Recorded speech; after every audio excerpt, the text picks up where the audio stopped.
오세요. 예, 안녕하세요. 최영두 국민의힘 의원 어서 오세요. 네, 안녕하십니까. 지금은 야당의 시간입니다. 야당의 쇼타임입니다. 이준석 대표의 자 하루하루 이렇게 국민의힘은 어떻게 가고 있습니까? 처음 회의도 하고 많은 일을 하고 있는 것 같습니다. 네, 이제 많은 관심이 이제 30대 정치혁명 이게 주제고 따릉이를 탄 것부터 해서 이준석 대표가 첫 최고위에서 이런 발언을 했다고 하네요. 제가 따릉이를 탄 것이 그렇게 큰 이슈가 될지 몰랐다. 그래서 이제 오늘부터 우리가 행하는 파격은 새로움을 넘어서 새로운 여의도의 표준이 되어야 한다.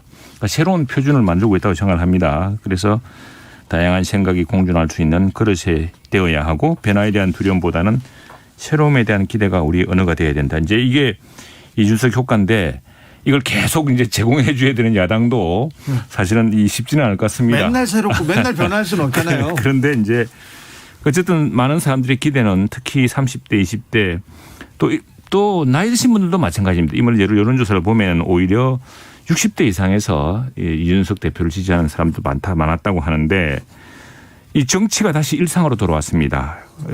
이전에 어떤 의류 브랜드 광고가 있었는데 그녀의 자전거가 갑자기 내 가슴으로 들어왔다. 최영두 의원도 바뀌셨는데 변화의 바람이 최영두 의원한테 지금. 그러니까 언급도 하기 싫던 정치가 갑자기 보통 사람들이 일상으로 훅 들어왔습니다. 그런 것들을 이 신선한 것들을 계속 이어가야 될 텐데 더 열심히 분발해야겠죠. 최영두 의원 신선했어요. 그녀의 자전거가 훅 들어왔습니다. 최영두 의원님, 네. 이 당이 최고위원회 회의에서 이렇게 아침마다 회의를 하면서 이렇게 어떤 이슈를 정할지 어디로 갈지 방향을 정하지 않습니까? 네네. 최고위원 회의 어떻게 진행되고 있는지 궁금해요. 저도 최근에 들어가 본 적이 없어서 모르겠는데 아마 지난번에 근데 사실은 이게 공산당 회의도 아니고 민주적인 정당 회의이기 때문에 다양한 이해관계와 또 다양한 어떤 시각을 대변하는 나와야죠. 네, 그래서 다른 목소리에 나와야죠. 예. 이제 가장 최근에 이제 회의는 어제인가요? 이제 왜 최고위에서 협의해야 될 사안들이 인사 사안이죠. 결정할 일들이 사전에 공개되고 발표되느냐. 네. 이렇게 되면은 최고위가 의미가 없는 거 아니냐, 역할을 할 수 없는 거 아니냐라는 이런 당연한 문제제기가 있었다고 합니다. 예. 그리고 또 다른 최고위원도 언론을 보고 우리가 인선을 알게 되면 최고위가 무엇하러 필요한 것인가 이런 이야기도 했고. 어떤 의원들이 그 얘기했어요? 조수진 의원이 했어요? 김재원 최고위원하고 조수진 최고위원인데 이런 말씀 해 주셔야죠. 네. 해 주셔야 되고.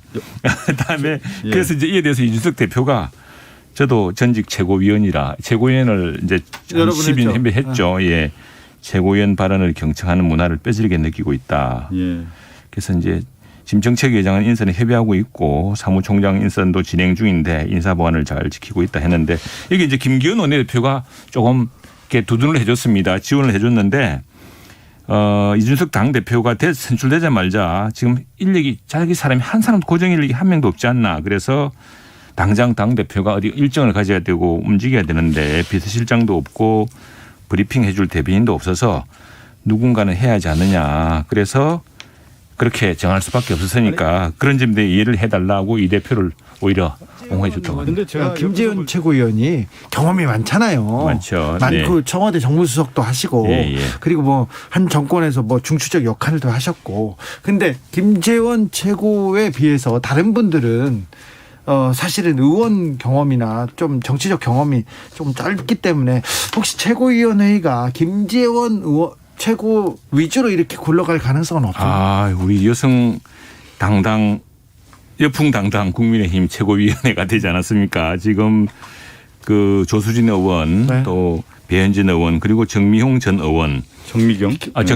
정미경 전 의원. 아이고 죄송합니다. 정미경 전 의원 있었는데 다들 특히 현직 의원 두 분하고는 제가 상임위도 해보고 국회 활동 또 원내대변인 활동을 해보면은 굉장히 논리라든가 이런 데 분명하기 때문에 정책 능력도 있고 해서 이게 오히려 김재원 최고위원이 발언 기회가 많이 줄어들지 않을까 생각되고요. 정미경 최고위원도 재선 의원에다가 또 검사 출신에 또 방송 활동을 많이 하시고 이 감수성이라든가 이 논리력이라든가 이런 것들이 다 대단하셔서 이게 아마 그 오히려 김재원 최고위원회의 무대라기보다는 역풍동당 무대.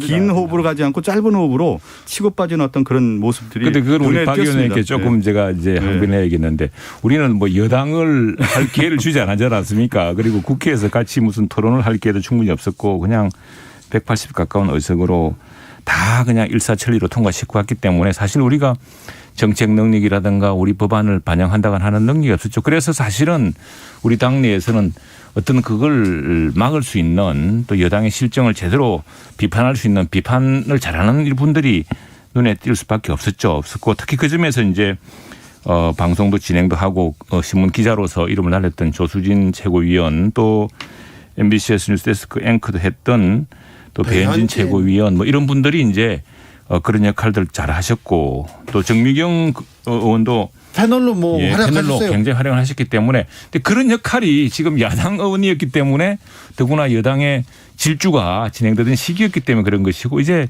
아마 집권 능력을 과시해야 될 시점이 되면은 역량도 또 다른 그분들이요? 역량도 또 보여주시겠죠. 국민의힘의 부동산 전수조사 좀 물어볼게요. 이거 권익위로 갑니까? 검찰로 갑니까? 하긴 하는 겁니까? 지금 저희들이 다 냈습니다. 이제 저 민주당 의원들이 했던 것처럼 네. 똑같이 동의서 안 냈던 걸로 알고 동의서 있는데. 다 냈습니다. 동의서 아니 냈습니까? 당에다는 냈는데 권익위로 또 안 냈다는데요. 그러니까 동의서 안 냈다고. 그게 시간 문제죠. 사실 그 권익위가 제가 몇 차례 말씀드렸습니다만 이왕 이렇게 진행됐으니까 네. 저희들도 만할 수 없게 됐는데 감사원에서는 국회가 한꺼번에 요청하는 것도 아니고 야당만 해줄 수는 없는 일이고 또 권익위는 제가 말씀드렸다시피 권익위는 국민 권익을 보호하고 국민들의 억울한 사정을 풀어주는 곳인데 이게 국회의원들 무슨 국회의원 면접을 주는 곳이 됐어요. 국회의원 그런데 투기를 잡아서 국민들의 억울함을 풀어주는 근데 거예요. 이게 제가 하나만 말씀드릴게요. 잠깐만. 말씀드리면 지난번에도 그래서 저희들이 냅니다. 네. 내는데 아마 저희들은 훨씬 더 큰 조건을 붙일 텐데 이거 끝난 뒤에 특검 같이 하자. 동떨어져 있다 어쨌든 이렇게 지금 보고 있어요. 똑같은 기준을 적용해야 된다고 하니까 우리는 국민권익위로 가고 네. 국민권익위가 끝난 뒤에 여야 모두 함께 지금 사실은 민주당 내에서도 이 권익위 조사 결과를 불복하는 의원님들이 5분이나 계시지 않습니까? 그래서 그런 등등의 문제도 있으니까 그러면 한꺼번에 특검을 하든지 왜 사실 이 문제를 처음에 특별검사 하자고 여야가 의견 접근을 했어요. 예. 했는데 그걸 미루다가 이제 갑자기 권익위에 민주당이 먼저 던져버린 거예요. 권익위는 아닙니다. 그렇지는 맞지 않다고 않고요. 생각했는데 사실 권익위 문제는 조금 복잡한 문제가 있습니다. 오늘 아침에 막 여러 신문 어제 신문도 나와 있습니다. 보면 아시겠지만 이제 권익위원장이 뭐 저도 잘 아는 분입니다만은 민주당 소속 출신입니다. 그래서 민주당이 회피했다가 이제 이쪽 당에서는 회피하지 않겠다 그랬어요. 그랬더니 그럼 지난번에 왜 야 5당이 할 때는 그때는 또 회피한다고 그랬느냐. 오늘 아침에 이제 좀 진보적인 신문조차도 이건 사례 맞지 않다라고 얘기를 했습니다. 했는데 회피하기로 했죠. 예. 그 얘기 있었고 어쨌거나 지금 뭐 권익위는 국민들 권익을 보호해 주는 데고 그 억울한 일을 이제 서명해 주는 일인데 사실 이거 하면 권익위 인원들이 또 여기 매달려야 됩니다. 당연히 국민들의 권익 보호는 지연되는 측면이 있겠죠. 그리고 그래서 어쨌거나 지금 뭐 민주당한테 이래 가지고 우리가 괜히 이거 국민 권익이 뭐 안 하는 것처럼 비춰서 빨리 진행하자. 그렇죠. 최영두 의원님이 대표였으면 바로 아니 그건 뭐 당연히 됐고요. 지금 더 나가서 원래 사실 이번 기회에 그냥 그럼 우리가 지금 선방망이 지급받고 있는 국회 윤리특위를 좀 강화하자. 수사권을 강화한다든가 하는 이런 방식이 있어야 되고 분명한 것은 이제 뭐 국민권익위에 대해서는 저는 적합한 조사기관을 생각하지 않지만 이왕 일이 됐으니까 빨리빨리 진행하고 그보다 더 분명한 조사기관에서 동등하게 한꺼번에 또 아니 그리고 하자. 저는 그게 최영두 의원님, 네. 민주당이 지금 국민의힘을 조금 더 걷게 생각하고 있나요? 그런 것 같죠. 그러니까 정치란 것은 서로가 이제 앞서거니 뒤서거니 하면 앞서가야죠. 앞서가면서 또 앞서가면은 그걸 따라잡기 위해서 노력하고 그런 이제 선순환의 정치가 시작되었다고 생각합니다. 아, 선순환. 예, 저 선의의 경쟁 그리고 변화와 또 혁신의 경쟁 이런 것들을 한꺼번에 시작해야죠. 그런 것들이 저는 뭐 송영길 대표의 당선과 그동안의 노력으로 민주당이 먼저 사실 시작했다고 생각합니다. 그런데 그보다 훨씬 더 큰 바람과 물결이 지금 30대 당대표의 탄생으로 또 그리고 최고위원회 또 여풍당당의 시대가 또 열리고 하면서 굉장히 큰 변화가 지금 뭐 여야가 앞서거니 뒤서거니 하고 가고 있다고 생각합니다. 그러니까 내일이죠.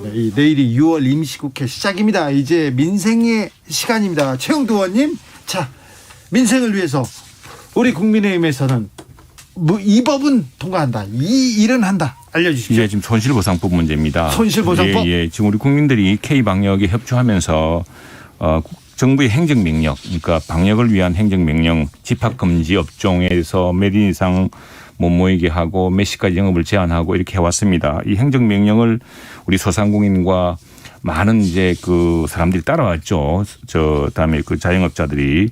그런데 당연히 행정명령은 국민의 기본권을 이제 이렇게 제한한 겁니다. 그게 따른 손실이 생겼죠. 네. 그 손실을 보상해 줘야 된다는 게 이제 손실보상법입니다. 지금 손실보상 구조가 어떻게 되냐면 민주당 내에서 또 많은 의원들도 동의하고 있어요. 예. 정부의 행정명령, 정부의 방역 지침에 협조하기 위해서 그 자발적으로 한 것이 아니고 10시까지 다 닫혔습니다. 그렇죠. 10시까지만 하고 다 닫혔습니까? 저 상인들이나 소상공인들이 자기들이 이렇게 여러 가지 그 방역 조치를 취한다고 해도 그 무시하고 그냥 일괄적으로 했던 것이거든요. 때문에 여기에 대해서는 어떤 손실을 적정하게 보상해 줘야 된다는 것이 이게 헌법 기본권이 기본 원리입니다. 원리인데 지금 정부에서는 이렇게 손실보상보다는 그냥 보편적인 모든 사람에게 똑같이 예컨대 그 영업 제한을 받은 적도 없는 사람들한테도 똑같이 그 재난지원금을 나눠주자 이런 방식으로 지금 그 논의를 하고 있어서 지금 우리 당의 최대 관심은 지금 뭐 최승재 의원이 벌써 한 50일째 농성도 하고 있습니다만 네. 이 헌법의 보장, 헌법에 분명히 정해진 국민의 기본권을 제한했으면은 또 국민들에게 빚을 안겼으면은 그 빚을 갚아주는 것부터 먼저 해야 된다 해서 손실보상법을 가장 먼저 하자. 이게 지금 저희들 입장입니다. 이게 지금 하고 있습니다. 핵심은 정당한 보상이고 이 헌법 23조 3항에 손실보상 규정이 있는데 이것도 정당 보상임입니다. 공공필요에 의한 재산권의 수용, 사용 또는 제한 및 그에 대한 보상은 법률로서 하되 정당한 보상을 지급하여야 한다. 근데 소급 적용이라는 말도 잘못된 말입니다. 소급 적용이라는 것은 뭐 과거로까지 소급한다는 게 이야기인데 이게 아니고 지금 이 말의 취지는 뭐냐면은 행정명령이 발효된 시점 이후부터 발생한 손해. 네. 예. 지난해 이제 중반부터 이 코로나가 좀 확산되니까 그때부터 행정명령을 발효시켰기 때문에 그때부터 아마 국가 재정 규모도 생각해야 되고 여러 가지 생각을 해야겠지만 네. 그렇죠. 원칙은 원칙대로 하고 네.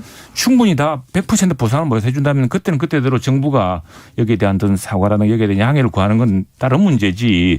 그걸 일체하지 않겠다고 하는 것은 소급주공이라는 말을 핑계로 하지 않겠다고 하는 것은 헌법의 기본 취지에도 어긋나는 이야기입니다. 이게 지금 이재명 경기도지사가 주장해서 의료인들의 사이에서도 좀 이게 논란이 되고 있습니다. 그런데 네. 이게 뭐 CCTV를 통해서 모든 사회를 다 감시하는 것이 그것이 이제 알 권리 차원에서 또 있겠지만 또 감시받는 측면도 있기 때문에 이제 그런 것들이 충돌하고 있는 사안인데 그래서 아니 이 감시라는 표현이 좀 맞지는 않는 게요. 의료계 전체에 바로 적용하는 것은 이제 반발과 부작용이 들 수 있으니까 국립중앙의료원이나 국립대병원 같은 공공 분야에서부터 먼저 시행해 보는 것이 어떠냐라는 그런 아마 논의들이 진행되고 있는 것 같습니다. 이게 국민의힘과 여야의 문제가 아니고요. 네. 그 의료행위 위축 초래 가능성을 또 우려하는 분들도 있다고 그래요. 그러니까 실제로 CCTV가 이게 무슨 전체적으로 그 상황을 정확히 보여주는 건 아니거든요. 그 부분적으로 그런 행위 촬영된 부분이 오해를 줄 수 있고. 의료계에서는 지금 반대하고 있죠. 의사들은 반대합니다. 의사들은. 예, 그런 주로 측면들을 봐야겠 전문가들이니까 그분들이. 빠방님께서 CCTV 무서워하는 건 도둑과 의사밖에 없다 이런 얘기도 하는데 어떻게 되는지 지켜보고 있습니다. 최영도 의원님. 예, 이게 사실은 차별금지법이라는 게 다른 말로 하면 평등권입니다. 네. 헌법상 평등권은 기본이 뭐냐면 같은 것은 같게 다른 것은 다르게. 그게 평등이거든요. 그런데 남녀가 다른 부분은 다르게. 같은 부분은 같게. 왜냐하면 입사 시험을 하는데 이걸 성별로 차별한다면 이건 굉장히 잘못된 것이죠. 그리고 그런 부분은 이 지금 개별 사안으로도 충분히 처벌할 수 있고 금지할 수가 있다고 생각을 합니다. 이걸 근데 문제는 포괄적이다. 너무 포괄적이다. 그러면 차별을 어디까지 차별을 갈 것이냐. 그러니까 평등권의 기본이라는 것이 같은 것은 같게 다른 것은 다르게. 조건이 같은 것은 무엇이고 조건이 다른 것은 무엇인가를 다 따져봐야 되는데 이게 너무 포괄적이라는 점에서 여러 논란이 좀 있는 것 같습니다. 최가박당 마무리해야 됩니다. 구체적 평등으로 가면 두 분 되죠. 감사합니다. 네. 6월 국회 더 열심히 뛰어주십시오. 네.